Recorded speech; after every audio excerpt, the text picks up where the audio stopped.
Oke, baiklah. Pertama saya akan menjelaskan pengertian sumber hukum. Sumber hukum adalah tempat di mana dapat ditemukannya atau dapat digalinya hukum. Sumber hukum adalah segala apa saja yang menimbulkan aturan-aturan yang mempunyai kekuatan yang bersifat memaksa, yakni aturan-aturan yang kalau dilanggar mengakibatkan sanksi yang tegas dan nyata. Sumber hukum itu dibedakan menjadi dua. Yang pertama adalah sumber hukum formal dan yang kedua adalah sumber hukum material. Sumber hukum formal merupakan tempat atau sumber yang memiliki suatu peraturan memperoleh kekuatan hukum berkaitan dengan bentuk atau cara yang menyebabkan peraturan hukum itu berlaku secara formal. Contoh-contoh sumber hukum formal adalah sebagai berikut. Yang pertama adalah undang-undang. Undang-undang sebagai sumber hukum mempunyai dua arti, yaitu pertama undang-undang dalam arti luas atau material, yaitu setiap peraturan atau hukum yang isinya berlaku mengikat terhadap semua orang. Yang kedua adalah undang-undang dalam arti sempit atau formal, yaitu setiap peraturan atau hukum atau ketetapan yang dibuat oleh alat perlengkapan negara yang diberi kekuasaan untuk membuat undang-undang. Contoh yang kedua adalah kebiasaan.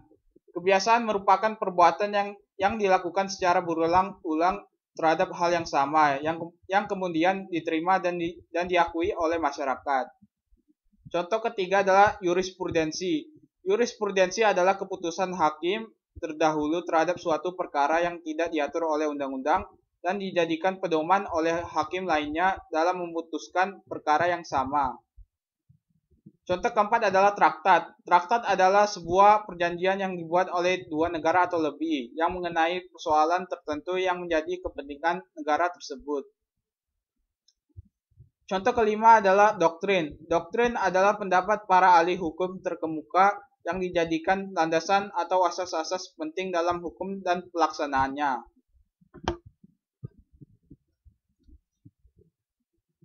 Sumber hukum yang kedua adalah sumber hukum material. Sumber hukum material merupakan faktor yang membantu pembentukan hukum, misalnya hubungan sosial, hubungan kekuatan politik, situasi sosial ekonomi, perkembangan internasional, dan keadaan geografis. Nah, terakhir adalah asas-asas hukum. Asas-asas hukum itu ada tiga. Yang pertama adalah lex specialis derogat legi generalis. Artinya adalah aturan hukum yang lebih khusus mengesampingkan aturan hukum yang umum. Kedua adalah lex superior derogat lex inferior. Artinya adalah aturan hukum yang lebih tinggi mengesampingkan aturan hukum yang lebih rendah. Yang ketiga adalah asas posteriori derogat legi priori. Artinya aturan hukum yang baru mengesampingkan aturan hukum yang lama.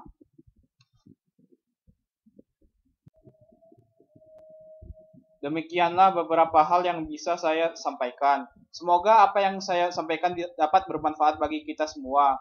Mohon maaf jika ada kesalahan kata. Terima kasih.